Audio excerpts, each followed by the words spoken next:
جنہوں نے حاصل کی ہے۔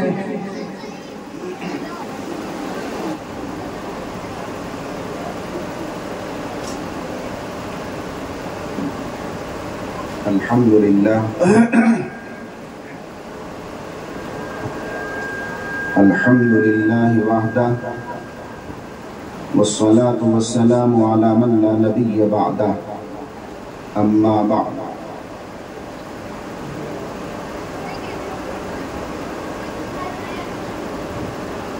اعوذ باللہ من الشیطان الرجیم، بسم اللہ الرحمن الرحیم۔ ان هذا القرآن يهدي للتي هي اقوم، صدق اللہ العظیم۔ قال النبی صلی اللہ علیہ وسلم ان افضلکم عند اللہ من تعلم القرآن وعلمہ، وقال النبی صلی اللہ علیہ وسلم خیرکم من تعلم القرآن وعلمہ، وقال علیہ الصلاة والسلام الماہر بالقرآن مع السفرة الکرام البررہ، او کما قال صلی اللہ علیہ وسلم۔ اسٹیج پر جلوہ فروز علماء اعظام،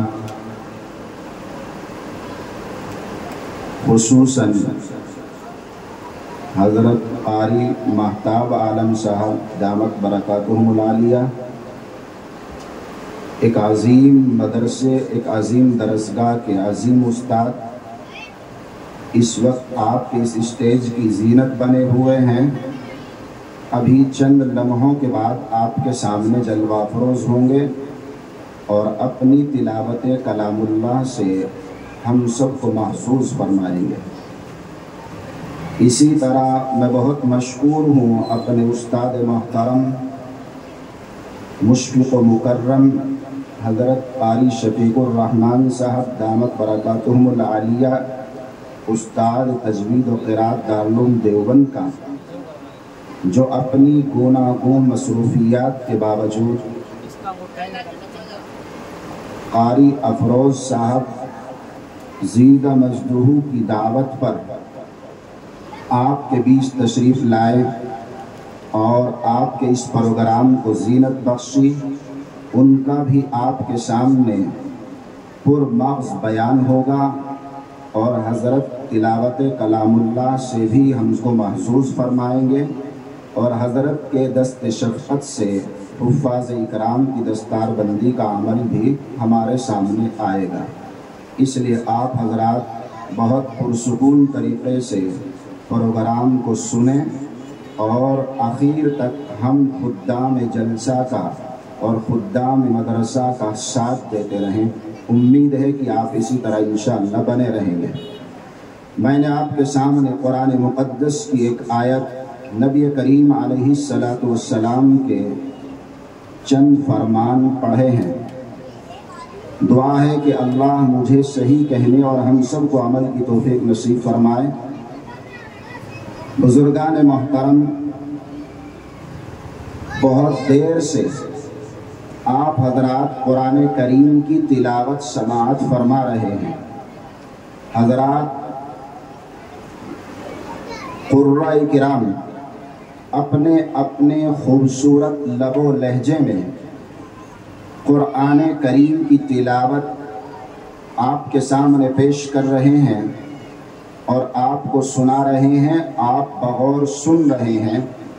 یقیناً جب وہ حضرات قرآن پڑھتے ہیں تو ہمارے دلوں کے اندر ایک نور پیدا ہوتا ہے، ذہنوں کے اندر ایک وسعت پیدا ہو جاتی ہے، اور ہم دنیا میں رہتے ہوئے جنت کی سیر کر رہے ہوتے ہیں۔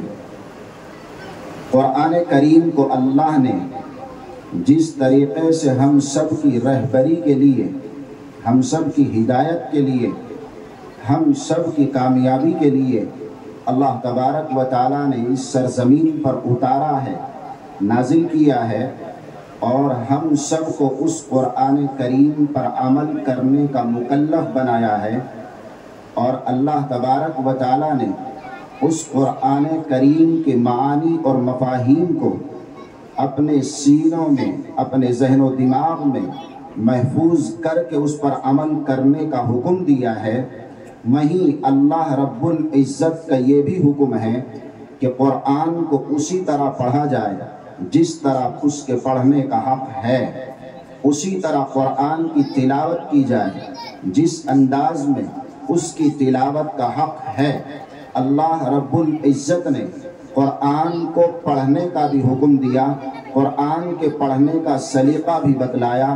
نبی کریم علیہ السلام سید الانبیاء، رئیس الانبیاء، خاتم النبیین علیہ السلام پر اللہ رب العزت نے اس قرآن کریم کو نازل فرمایا، اور ایک ہی مرتبہ میں اللہ نے پورے قرآن کو نازل نہیں کیا، ایک ہی مرتبہ پورا قرآن اللہ نے حضرت جبریل کو مرتب اور مفصل طور پر آپ علیہ السلام کی خدمت میں نہیں بھیجا، بلکہ اس قرآن کو اللہ تبارک و تعالیٰ نے آہستہ آہستہ موقع محل کے اعتبار سے، ضرورت کے اعتبار سے تھوڑا تھوڑا کر کے 23 برس تک نازل کیا۔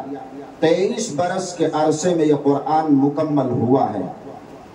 جس قرآن کی نزول کی ابتدا، جس قرآن کے وحی کی ابتدا اس پہاڑی غار حرا سے ہوئی تھی، نبی کریم علیہ السلام پر جب نبی کریم علیہ السلام کی عمر مبارک 40 برس کی ہوئی تو غار حرا میں اللہ کا پیغام فرشتہ حضرت جبریل امین، جس کی صفت قرآن میں ذی القوۃ المتین کہا گیا ہے کہ ایسا طاقتور فرشتہ جس کی طاقت کا کوئی مقابلہ نہیں کر سکتا، ایسا فرشتہ جو خیانت کا خیال بھی نہیں رکھ سکتا، امانت دار فرشتہ، طاقتور فرشتہ، اللہ نے قرآن کو دنیا میں پیغمبر کے پاس لانے پر مامور کیا۔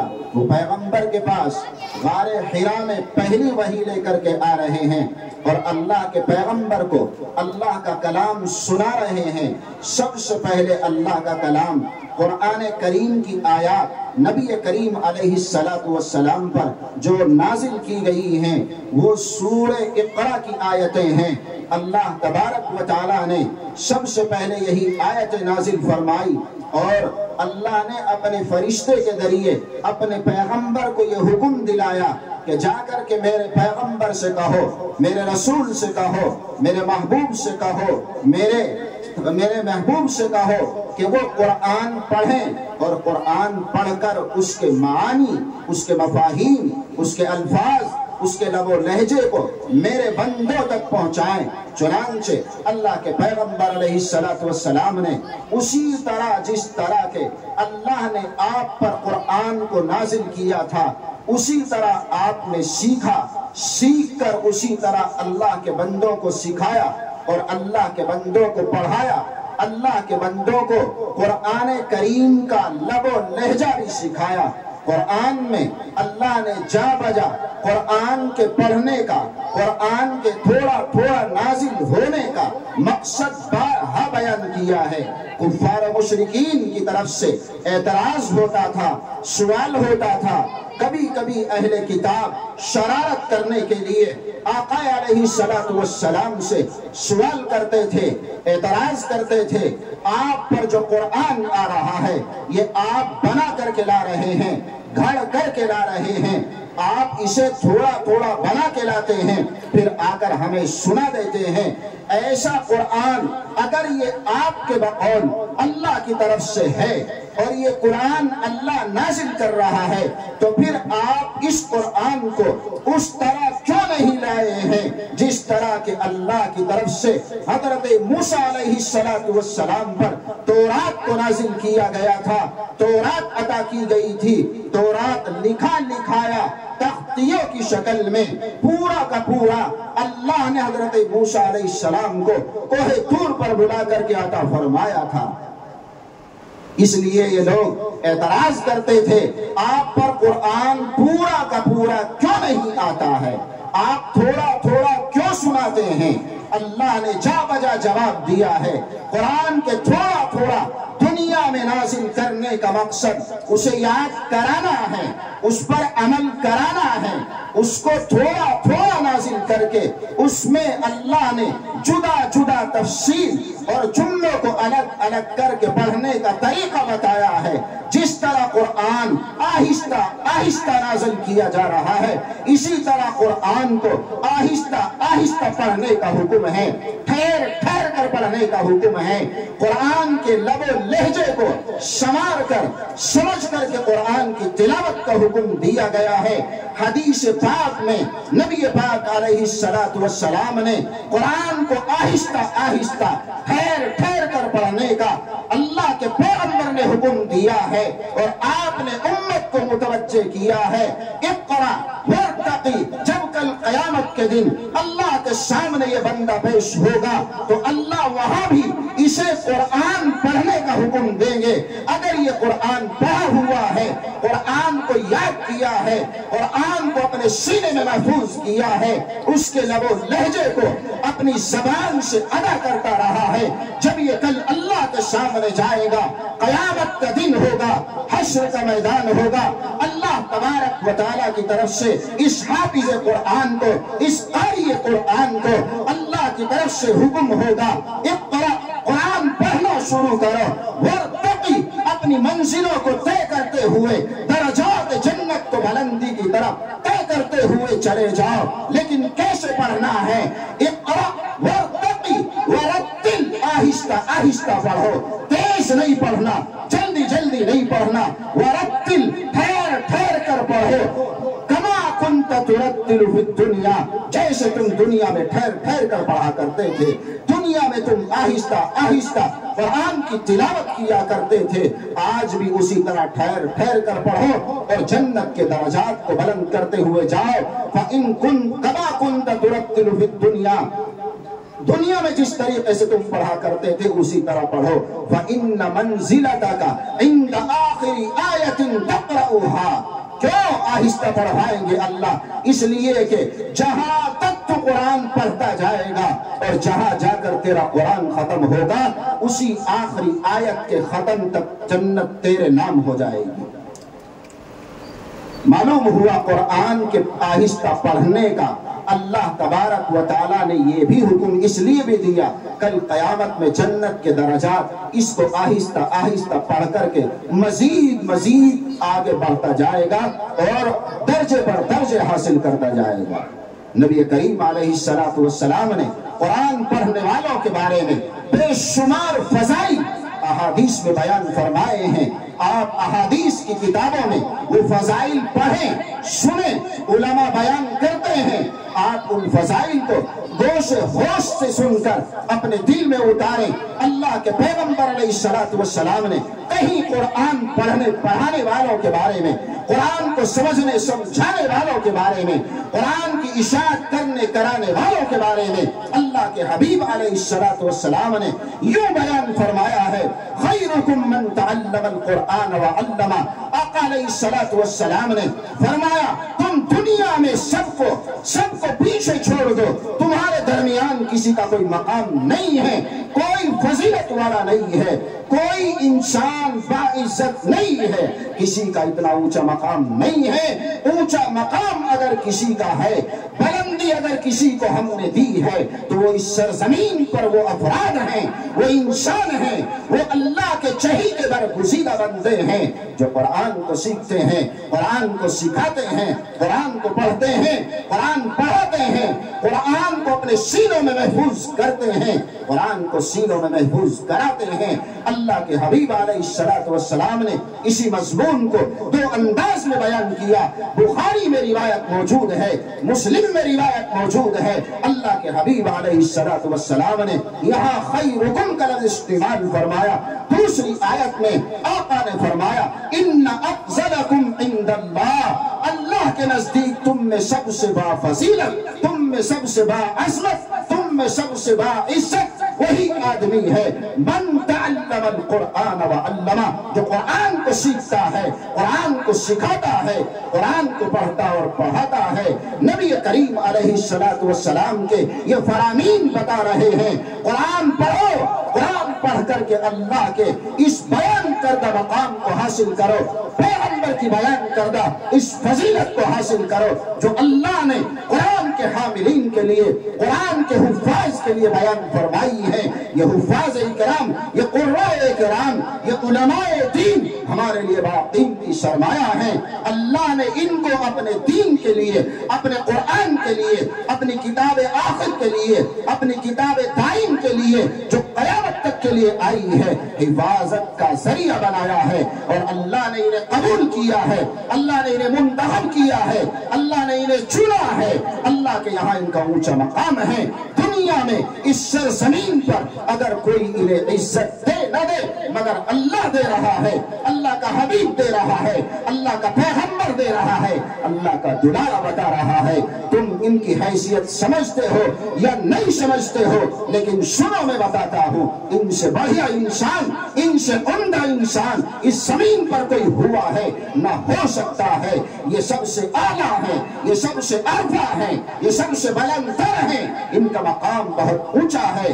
ہم خدا را اس کو سمجھیں اور ان حفاظ اکرام، ان قراء اکرام کی عظمت اپنے دلوں کے اندر پیدا کریں۔ یاد رکھیے آقا مدنی علیہ السلام نے ان کے بارے میں کیا کیا نہیں فرمایا۔ آقا فرماتے ہیں قرآن پڑھو، تو قرآن پڑھنے سے کیا فائدہ ہوتا ہے، قرآن کو یاد کرنے سے کیا تمہیں اللہ کے یہاں مقام ملتا ہے، کیا عزت ملتی ہے۔ میرے اور آپ کے آقا سرور کائنات صلی اللہ علیہ وسلم ارشاد فرماتے ہیں من احب القرآن فلیبشر۔ دوسری روایت میں آقا نے لفظ بدل کر کے فرمایا من قرأ القرآن فلیبشر۔ آقا فرماتے ہیں جو قرآن سے محبت کرتا ہے وہ اسے سنا دے خوشخبری، اسے سنا دے خوشخبری، اور جو قرآن پڑھتا ہے اسے بھی سنا دے خوشخبری۔ اللہ کے پیغمبر نے ایک جگہ قرآن سے محبت کرنے والوں کا نام لیا، دوسری جگہ قرآن پڑھنے والوں کا تذکرہ فرمایا، اور دونوں کے لیے خوشخبری کا اعلان کیا گیا ہے۔ کیا خوشخبری، کیا خوشخبری ہے ان حضرات کے لیے، اللہ کی رضا، اللہ کی خوشنودی، اور جس سے اللہ راضی ہو، جس کو اللہ کی خوشنودی حاصل ہو، دنیا اور آخرت اس کے نزدیک کوئی حیثیت نہیں رکھتی۔ دنیا بھی اس کی ہے، آخرت بھی اس کی ہے۔ جس کا اللہ ہے اس کا سب کچھ ہے، اور جس سے اللہ ناراض اس کا کچھ بھی نہیں ہے۔ میرے بھائیو بزرگوں، اللہ کے کلام کو اپنے سینے سے لگاؤ، اپنے سینے میں اتارو، ذہن و دماغ میں پیوست کرو، اور عمل سے اس کا اظہار کرو۔ یہی مقصد حیات ہے، یہی مقصد تخلیق انسانی ہے۔ اللہ نے قرآن میں اس مقصد کو بڑے خوبصورت انداز میں بیان کرتے ہوئے فرمایا ہے ما خلقت الجن والانس الا لیعبدون۔ تم سوچ جاؤ اے انسان، اے جنات کی جماعت، تمہارے پیدا کرنے کا مقصد دنیا کی رنگینی نہیں، دنیا کی زینت نہیں، تمہیں تو ہم نے اپنی قرآن کی خدمت کے لیے پیدا کیا، قرآن پر عمل کرنے کے لیے پیدا کیا۔ تم قرآن پر آؤ، قرآن کو سمجھو، قرآن کو پڑھو، اور قرآن کو اپنے سینوں میں محفوظ کرو، عمل سے زندگی بناؤ، قرآن سے تعلق جوڑو، قرآن سے عشق قائم کرو، قرآن سے محبت قائم کرو۔ جب تک یہ مسلمان، یہ ایمان والا قرآن سے جڑا رہا، قرآن سے وابستہ رہا، قرآن سے اپنے تعلق کو مضبوط کیے رہا، دنیا کی بڑی طاقت بنا رہا، دنیا کا حاکم بنا رہا، دنیا کا خلیفہ بنا رہا، دنیا کے اوپر غالب رہا ہے۔ 3 بڑے بر صغیر پر اس ایمان والے کی حکومت قائم رہی ہے۔ لیکن جب سے اس نے قرآن سے ناطہ توڑا ہے، قرآن سے اپنے تعلق کو کمزور کیا ہے، ذلیل ہو رہا ہے، کمزور تعلق کی وجہ سے خار ہو رہا ہے، محکوم بنا ہوا ہے، مغلوب ہو رہا ہے، جہاں بجا اس کو رسوائی کا سامنا کرنا پڑ رہا ہے۔ یہ درد بھرے الفاظ اگر اگر ہم اپنی زبان میں آپ کے بیان کر رہے ہیں، اس کو شعراء نے اپنے انداز میں بیان کیا اور اللہ تبارک و تعالیٰ کے حبیب نے اپنے انداز میں بیان کیا ہے۔ مشرق کا شاعر ہے، آپ کا جانا پہچانا شاعر علامہ اقبال نے اس کو یوں بیان کیا ہے، وہ معزز تھے زمانے میں مسلمان ہو کر، وہ معزز تھے زمانے میں مسلمان ہو کر، اور تم خار ہوئے تاریخ قرآن ہو کر۔ اللہ کے حبیب علیہ السلام نے جو قرآن ہمیں اور آپ کو دیا ہے، یہی وہ قرآن ہے جو اللہ کے حبیب علیہ السلام کے ہاتھوں میں آیا، آپ کے سینے میں آیا، اللہ نے آپ کو عطا کیا۔ آپ کے ذریعے سے مکے کی سرزمین، مدینے کی سرزمین اور ان کے اطراف میں یہ قرآن پھیلا، صحابہ کی جماعت تیار ہوئی، صحابہ میں حفاظ، صحابہ میں قراء، صحابہ میں علماء، صحابہ میں ہر ایک فرد پیدا ہوا جنہوں نے قرآن کو، اللہ کے حبیب علیہ السلام کے ایک ایک فرمان کو، ایک ایک ادا کو، ایک ایک بات کو محفوظ کیا ہے۔ انہوں نے قرآن کو اسی طرح جمع کیا جیسے پیغمبر نے پڑھا، اور پیغمبر نے ایسے پڑھا جیسے اللہ نے پڑھوایا۔ اسی لیے اللہ نے فرمایا اِنَّا نَحْنُ نَزَّلْنَا الذِّكْرَ وَإِنَّا لَهُ لَحَافِظُونَ، جیسا ہم نے بھیجا تھا ویسا میرے حبیب نے پڑھا اور ویسا میرے حبیب نے میرے بندوں کو سکھا دیا۔ یہ جیسا ہمارے پاس سے آیا تھا ویسا ہی ہے اور ویسا ہی قیامت تک رہے گا، اور اسی طرح پھر ہم اس کو اپنے پاس بلائیں گے اور اٹھا لیں گے۔ قرآن بدل نہیں سکتا، قرآن میں تغیر ہو نہیں سکتا، قرآن میں تحریف ہو نہیں سکتی۔ اللہ کی حفاظت میں ہے، یہ اللہ کی حفاظت میں ہے، اللہ اس کی حفاظت کر رہا ہے۔ بہت خوبصورت انداز میں اللہ اس کی حفاظت فرما رہے ہیں۔ یہ حفاظ اکرام کی جماعت، یہ قراء اکرام کی جماعت، یہ اللہ کے نیک بندے، یہ زمین کے افضلین ترین انسان، یہ قرآن کی حفاظت پر مامور ہے۔ کوئی الفاظ کو یاد کر رہا ہے، کوئی معانی کو محفوظ کر رہا ہے، کوئی لب و لہجے کو محفوظ کر رہا ہے، اور بعض شخصیات تو اللہ نے ایسی جامع بنائی ہیں جو قرآن کے عالم بھی ہیں، قرآن کے حافظ بھی ہیں، قرآن کے قاری بھی ہیں، مجود بھی ہیں، ہر طرح سے قرآن کی خدمت کر رہے ہیں۔ اللہ نے ایسی جامع کمالات شخصیات بھی اپنے بندوں میں منتخب فرمائی ہیں۔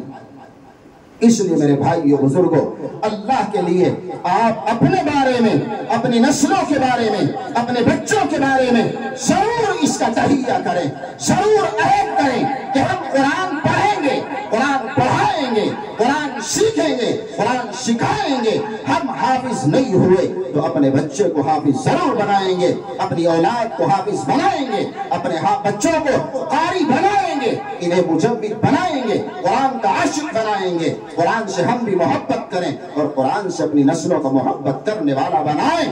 پھر دیکھیں زندگی میں کس طرح سے خوبصورتی آتی ہے، کس طرح برکتیں آتی ہیں، کس طرح اللہ کی رحمتیں آتی ہیں۔ قرآن تو وہ چیز ہے جو انسان کی زندگی میں، انسان کی ہر چیز میں رحمت بھر دیتا ہے، برکت بھر دیتا ہے، کامیاب بنا دیتا ہے، ناکامیوں سے نکال دیتا ہے۔ قرآن کے بارے میں آقا نے فرمایا ہے تبرک بالقرآن، اے انسان قرآن سے برکت حاصل کیا کر، قرآن سے برکت حاصل کیا کر۔ کیسے؟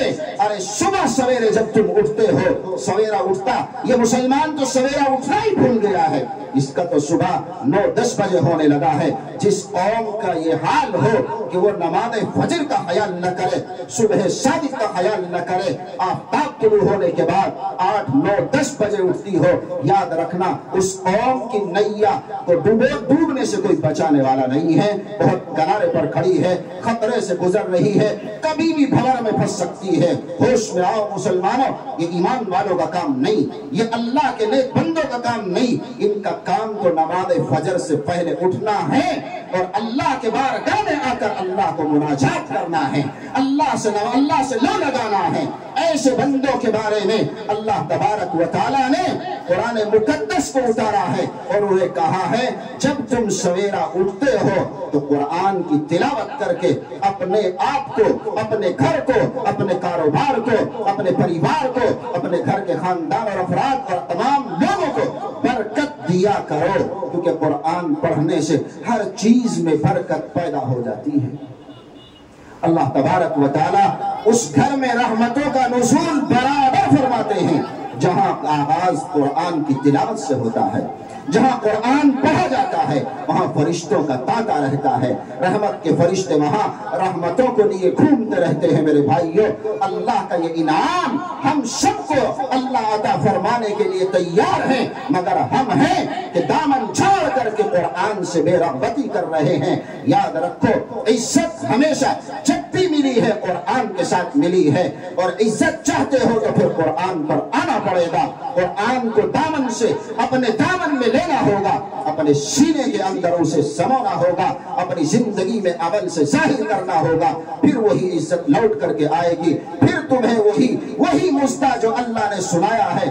اللہ تو تیار ہے، اللہ کا وعدہ تو سچا ہے، مگر ہم سچے نہیں، ہم وعدے پر پورے نہیں۔ اللہ تبارک و تعالیٰ نے قرآن کریم کے اندر ہمارے لیے بے شمار فضائل بیان کیے ہیں، اور بے شمار اللہ نے انعامات بیان کیے ہیں، مگر بدقسمتی یہ ہے کہ ہم تو قرآن سے فائدہ اٹھانے کے بجائے دوری اختیار کر رہے ہیں، جبکہ اللہ تبارک و تعالیٰ نے قرآن کے نزول کا مقصد بیان کرتے ہوئے فرمایا، اے انسان، اے میرے بندے، میں نے قرآن نازل کر کے تجھے مشقت میں نہیں ڈالا، تجھے پریشانی میں نہیں ڈالا، میں نے تو قرآن تیری آسانی کے لیے، تیری نصیحت کے لیے، تیری عبرت کے لیے، اور تجھے آخرت کے لیے تیار کرنے کے لیے یہ قرآن نازل کیا ہے۔ اس کا مقصد تمہارے اوپر مشقت نہیں ہے، اس لیے تنگ دل مت ہو قرآن سے، قرآن کو خوشی خوشی لو، اور قرآن کو خوشی خوشی اپنی زندگی میں لاؤ۔ طٰہٰ مَا أَنزَلْنَا عَلَيْكَ الْقُرْآنَ لِتَشْقَىٰ، اللہ فرماتے ہیں ہم نے قرآن کو تم پر اس لیے نہیں اتارا لِتَشْقَىٰ کہ تم مشقت میں پڑ جاؤ، تم محنت میں پڑ جاؤ، تم جو ہے محروم بن جاؤ، اس لیے قرآن نہیں دیا جا رہا ہے۔ پھر کیا دیا جا رہا ہے؟ اللہ فرما رہے ہیں، طٰہٰ مَا أَنزَلْنَا عَلَيْكَ الْقُرْآنَ لِتَشْقَىٰ إِلَّا تَذْكِرَةً لِمَن يَخْشَىٰ، ارے ڈرو اللہ سے، جو ڈرے گا اس کے لیے قرآن میں نصیحت کا سامان ہے، عبرت کا سامان ہے، اللہ سے قربت کا سامان ہے۔ تم قرآن کو نصیحت نامہ سمجھ کر اس پر عمل کرو، اسے اپنے لیے بوجھ مت سمجھو، قرآن پڑھو، قرآن سیکھو۔ ہم نے تمہارے لیے قرآن کو آسان کیا ہے، ہم نے تمہارے لیے قرآن کو دنیا میں اتارا ہے، تم پڑھو، یاد کرو، ہم یاد کرائیں گے۔ قرآن میں اللہ فرماتا ہے، وَلَقَدْ يَسَّرْنَا الْقُرْآنَ لِلذِّكْرِ فَهَلْ مِن مُدَّكِرٍ، یہ قرآن ہم نے آسان کر دیا ہے۔ اللہ فرماتے ہیں، لَقَدْ يَسَّرْنَا الْقُرْآنَ لِلذِّكْرِ، ہم نے قرآن کو یاد کرنے کے لیے آسان کر دیا ہے۔ فَهَلْ مِن مُدَّكِرٍ، تو ہے کوئی یاد کرنے والا؟ آؤ تم قرآن کو یاد کرنے کا تہیہ کرو، قرآن کو یاد کرنا شروع کرو، ہم تمہیں یاد کرائیں گے، ہم اسے آسان کر دیں گے۔ اللہ خود فرما رہا ہے۔ اس لیے میرے بھائیوں، بڑے چھوٹے، مرد عورت، سب قرآن پڑھیں، سب قرآن سیکھیں، سب کے لیے قرآن ہے، سب کے لیے آسان ہے۔ بڑوں کے ذہنوں میں ایک وسوسہ رہتا ہے، بڑوں کے لیے پڑھنا مشکل ہے، نہیں، اللہ فرماتا کوئی مشکل نہیں، تم پڑھو، کاروبار کے ساتھ پڑھو، تجارت کے ساتھ پڑھو، زراعت کے ساتھ پڑھو، کہیں بھی رہو قرآن پڑھو، قرآن کو سیکھو، قرآن پر عمل کرو، تو اللہ تبارک و تعالی تمہارے اندر اپنے قرآن کی برکت سے وہ کمال پیدا کرے گا جس کمال کے لیے اللہ نے تمہیں دنیا میں بھیجا اور چنا ہے۔ میرے بھائی اور بزرگوں، اس لیے قرآن کو پڑھو، قرآن کو اپنی زندگی کا جز بناؤ، اور قرآن کی تعلیمات کو عام کرو، اور قرآن کے پڑھانے والوں کا اپنے اوپر احسان سمجھو کہ وہ ہمارے بچوں کو پڑھا کر ہمارے اوپر احسان کر رہے ہیں، ہمیں وہ چیز دے رہے ہیں جو دنیا کی کوئی طاقت نہیں دے سکتی، ہمیں وہ چیز دے رہے ہیں جو دنیا کی بڑی سے بڑی طاقت دے نہیں سکتی۔ اس لیے میرے بھائی اور بزرگوں، قرآن سے اپنے تعلق کو مضبوط کریں۔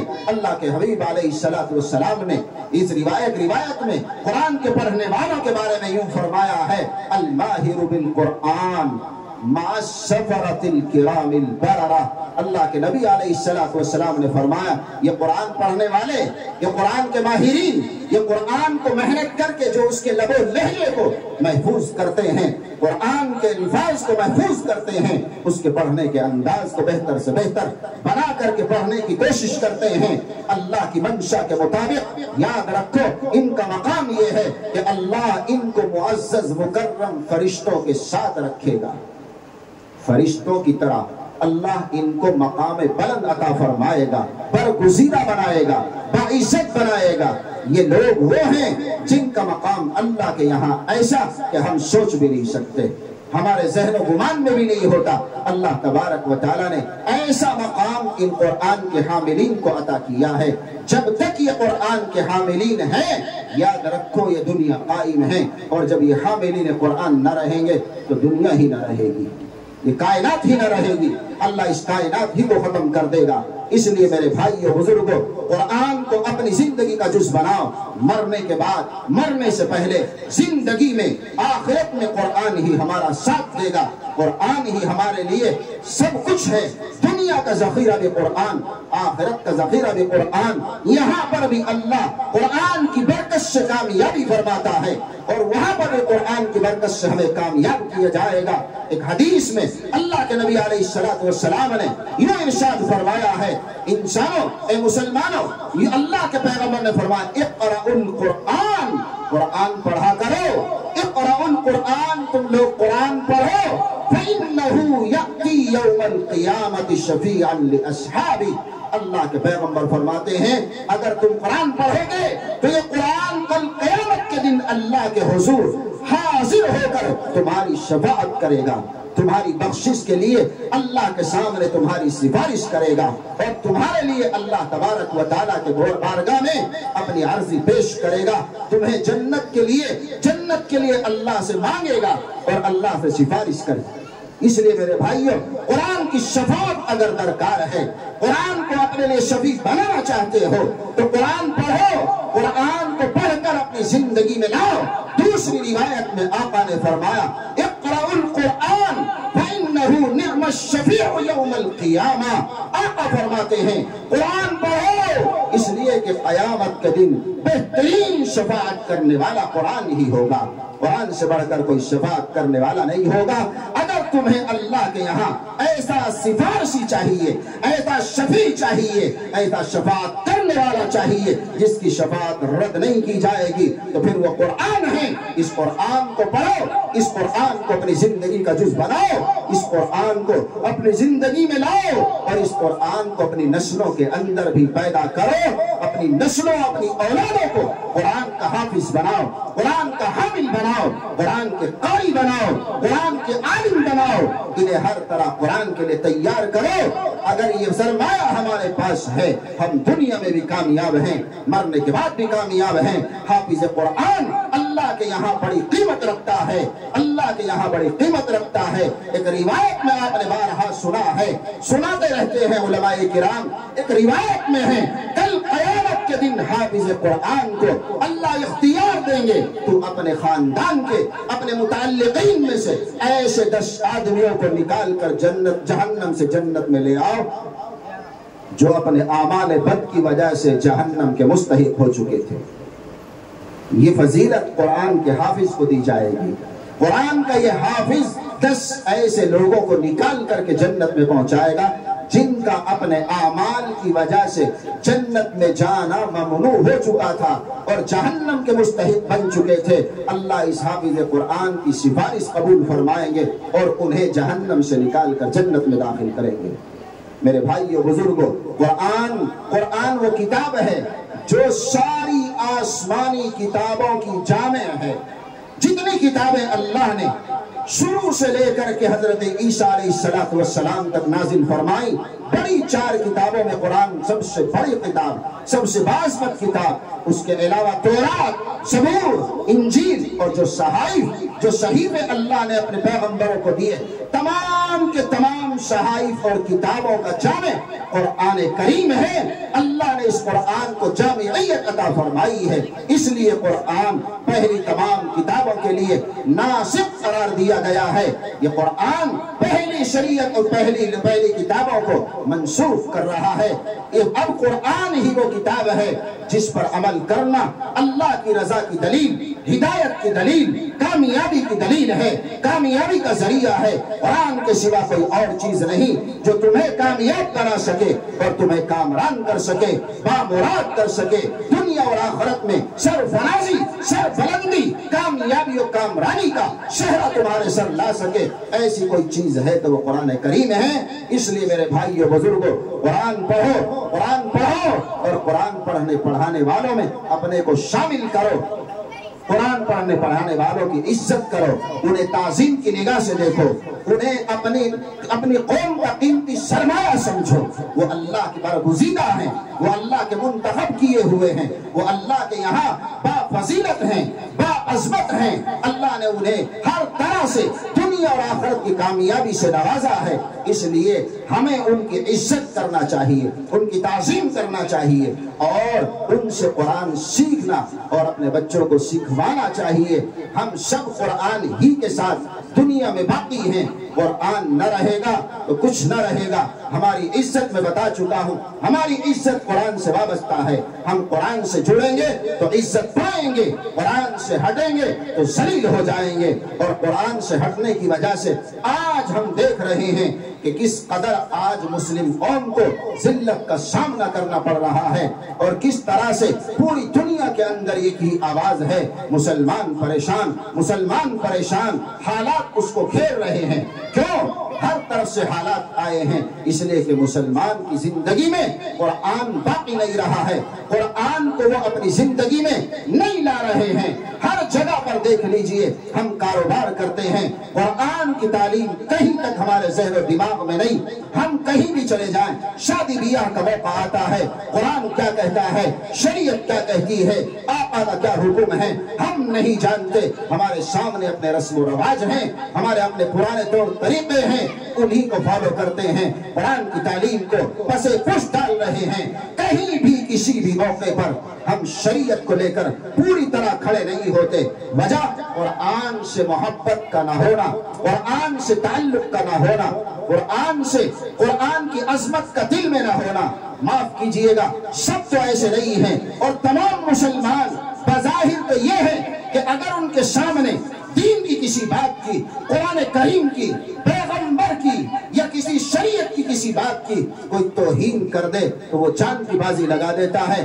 دلوں میں قرآن کی عظمت تو ہے، قرآن کو اپنے سینے سے لگانے سے تھوڑا گریز کر رہا ہے۔ پڑھنے کے لیے ٹائم نہیں ہے، سیکھنے کے لیے ٹائم نہیں ہے، اور قرآن کو سکھانے کے لیے ٹائم نہیں ہے، دین پر عمل کرنے کے لیے ٹائم نہیں۔ میرے بھائیوں، نکالو، اللہ نے تمہیں ایمان کا جو جذبہ دیا ہے، اس ایمان کے جذبے کو مکمل کیجئے اور اس ایمان کے جذبے کو ظاہر کیجئے، اور وہ ظاہر اعمال سے ہوگا۔ ہماری زندگی پر عمل ہونا چاہیے۔ ہم چل رہے ہیں، بیٹھے ہوئے ہیں، کھائے ہیں، کھا رہے ہیں، پی رہے ہیں، سو رہے ہیں، جاگ رہے ہیں، اپنوں میں ہیں، غیروں میں ہیں، گھر میں ہیں، سفر میں ہیں، حضر میں ہیں، مجلس میں ہے یا تنہائی میں ہے، ہر جگہ قرآن ہونا چاہیے، ہر جگہ قرآن کی تعلیم، ہر جگہ قرآن کا ظہور، ہر جگہ قرآن اور شریعت ہمارے عمل سے واضح ہونا چاہیے۔ جب ہم ایسے ہوں گے تو پھر ہمیں دنیا کی کوئی طاقت ہلا نہیں سکتی، دنیا کی کوئی طاقت ہماری طرف ٹیڑھی آنکھ سے دیکھ نہیں سکتی۔ تاریخ گواہ ہے، تاریخ بتا رہی ہے، جب قرآن کو ہم نے مضبوطی سے پکڑا ہے، ساری دنیا ہمارے قدموں میں آ کے گری ہے، اور یہ اللہ کا وعدہ ہے۔ آپ اپنی حیثیت کو سمجھیں، اپنے مقام کو سمجھیں۔ آپ کو پیدا ہی کیا ہے اللہ نے، اپنا بنا کر پیدا کیا ہے، اپنا نائب، اپنا کارندہ دنیا میں بنا کے آپ کو بھیجا گیا ہے۔ یاد کیجئے اس وقت کو جب انسان بنایا جا رہا ہے، حضرت آدم کو اللہ بنا رہے ہیں تو کیا فرما رہے ہیں؟ انی جاعل فی الارض خلیفہ۔ کون بنایا جا رہا ہے؟ اللہ نائب بنا رہے ہیں، اللہ اپنا کارندہ بنا رہے ہیں، اللہ اپنا خلیفہ بنا رہے ہیں۔ وہ کام جو اللہ کرنا چاہتے ہیں اس کے لیے بندے انسان کو منتخب کیا جا رہا ہے۔ تو دنیا میں وہ کر جو میں چاہ رہا ہوں، تو دنیا میں وہ نہ کر جو میں نہیں چاہ رہا ہوں۔ تو انسان کو تو اللہ نے بنایا ہے اپنی نیابت کے لیے، اپنی خلافت کے لیے، تو پھر اپنے مقام کو آپ کیسے بھول سکتے ہیں؟